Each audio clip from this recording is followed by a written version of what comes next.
All right, welcome to The Explainer. Today we're diving deep into something that quietly runs the show in our minds, a powerful and kind of invisible force that shapes how every single one of us sees the world. We're talking about the mind's selective filter. You know that feeling, right? You get an idea in your head, maybe about a political candidate, a new car, or even just a theory about a friend. And then, bam! Suddenly it seems like every news story, every post on social media, every little comment you overhear, it all just perfectly confirms what you already thought. It feels amazing, like the universe is nodding along with you. But what if that feeling of being so right isn't a sign that you've cracked the code? What if it's not the truth you're seeing, but actually a fundamental trick your mind plays on you day in and day out? So let's pull back the curtain on this feeling of being right. We're going to get to the bottom of what it is, why our brains are actually hardwired for it, and how it sneaks into pretty much every decision we make. This is the official name for it, confirmation bias. And at its core, it's pretty simple. It's our brain's natural habit of cherry-picking reality.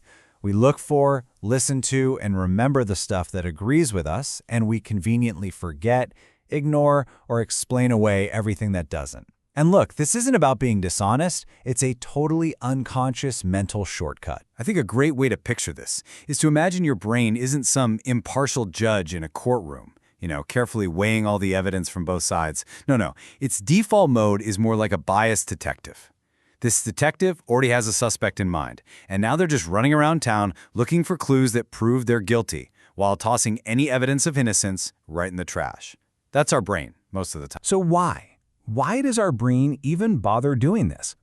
Well, let's take a look at the psychology behind this very powerful, very personal mental filter. You see, our brains are all about efficiency. They're lazy in a smart way.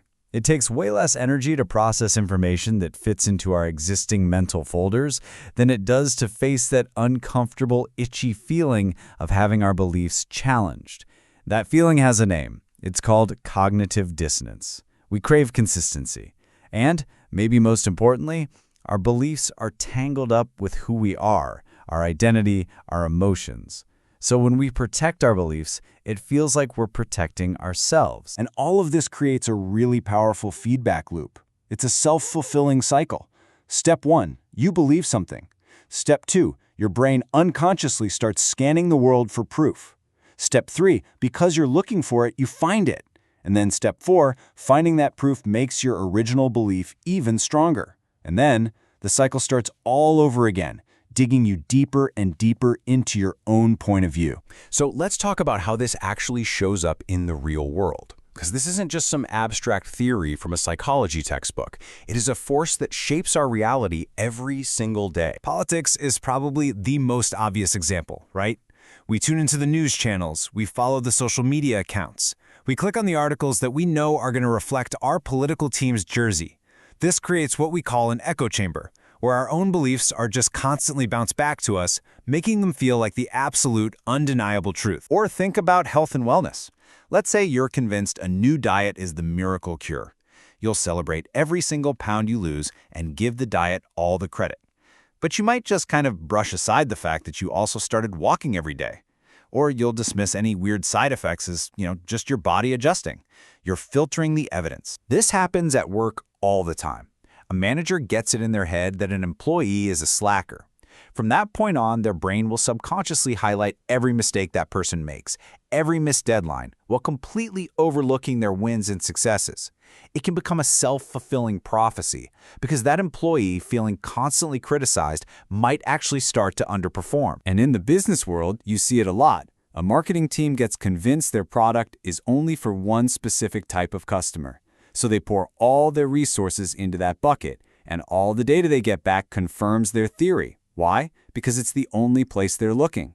They could be completely missing out on a huge profitable market that just doesn't fit their initial assumption. So yeah, living in a world that just constantly agrees with you, it can feel pretty comfortable, pretty safe.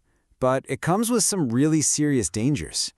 This filtered reality we build for ourselves isn't harmless. When we only surround ourselves with voices that sound like our own, our society gets more and more polarized.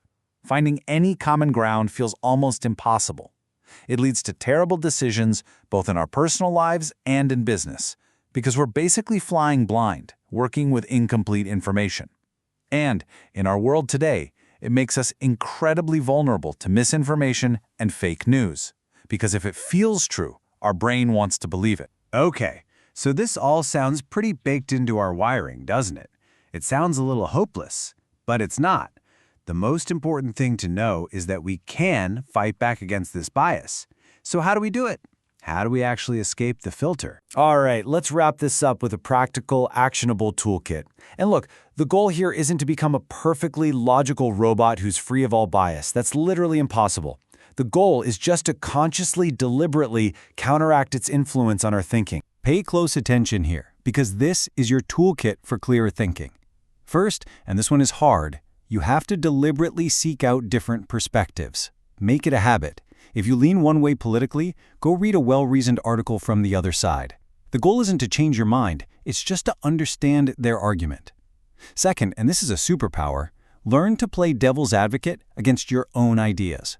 Before you jump to defend a belief, try to build the strongest possible argument against it. It feels strange, but it's the best way to find the holes in your own logic. And finally, watch your language. When you go to Google something, instead of searching proof that my idea is brilliant, try searching for evidence for and against my idea.